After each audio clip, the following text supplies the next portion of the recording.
It hurts to have somebody gone and you don't know why. Right. Michael was loved. Michael was really, truly loved. He had a good spirit. I knew that he was a good person, but I didn't know he touched so many people. I just didn't know. Dozens of friends and family members of Michael McKissick II gathered this evening to remember him after he was shot and killed on Saturday. A man who they say had a love for fashion, music, and loved his family and friends.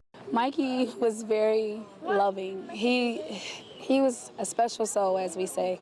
I want to bring something positive out of it. That's why I was explaining to the crowd that we're starting a non-profit organization foundation named Mikey in his name so that we can do something positive and stop this senseless killing. Candles were lit in the same neighborhood where he was shot, something McKissick's father says he hopes will send a message. To let everyone know that something negative happened here, we're going to bring something positive from this park. To stop the violence. It's too much senseless shootings and stuff going on around here, and every time I turn around, it's just young kids. And right now, the family of Michael McKissick is still searching for answers and want justice for their brother, son, family member, and friend. I'm thankful that everybody was able to come across the country to come out and help me start to begin to grieve and send him on. The Lansing Fire Department has suffered a tremendous loss this evening. Members of the Lansing Fire and Police Department stand with heavy hearts, mourning the loss of their fellow co-worker, family member, and friend. 35-year-old Dennis Rodman, the 7-year veteran of the Lansing Fire Department, was tragically hit and killed by a 22-year-old this afternoon while he was collecting donations during the department's annual Fill the Boot charity event for the Muscular Dystrophy Association. He was a very well thought of, highly regarded individual. It's hard to put Dennis in words. He was probably the most fantastic human being I've ever met. Lansing firefighter Charles Statt worked very closely with Dennis Rodman for 7 years, working day in and day out with one another. He's one of the guys that he'd be the first one to take his shirt off and give it to you. Okay, we're going, to help for a charitable event. One guy doesn't come home.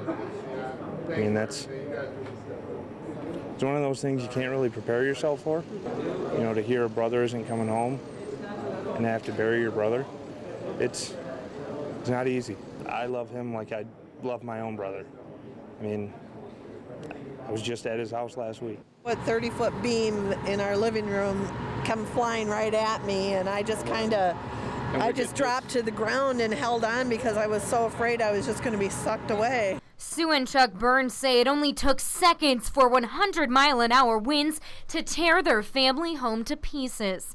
There was no sirens, there was nothing. It was just a rainstorm, and there we were. And it was a perfect storm, no pun intended, as it relates to those tornadoes coming. Too we had fast little for noise. sirens? Apparently so. The National Weather Service says the twister lasted about 10 minutes, collapsing the roofs of dozens of homes and businesses. It looks to be that the building is gone. We have not been able to, get a close look at our building because everything is cordoned off at this point. Even flipping a semi into a building and pushing the roots of even the largest trees out of the ground. It doesn't belong in the city. They're literally ripped out of the ground. Cleanup is already underway, and the mayor of Portland says a 1% income tax to put utilities underground spared them even more damage. We're not stepping over hot lines, and people didn't get electrocuted because the wires were down, and a lot of people still probably have power to their homes. Prayer. We thank you for Christ. Song. And dance. Members of the greater Lansing community, from law enforcement to church officials, gathered in faith to honor and remember each life lost in the Charleston shooting last week. People are coming from everywhere. There are people that of all faiths will be here. Catholic, Jew, Methodist, Baptist, every faith, which means that we are really one people. Emotion filled the church as pictures were shown and statements were read about the legacy each person lived. The Honorable Reverend Clementa Pinckney, 41.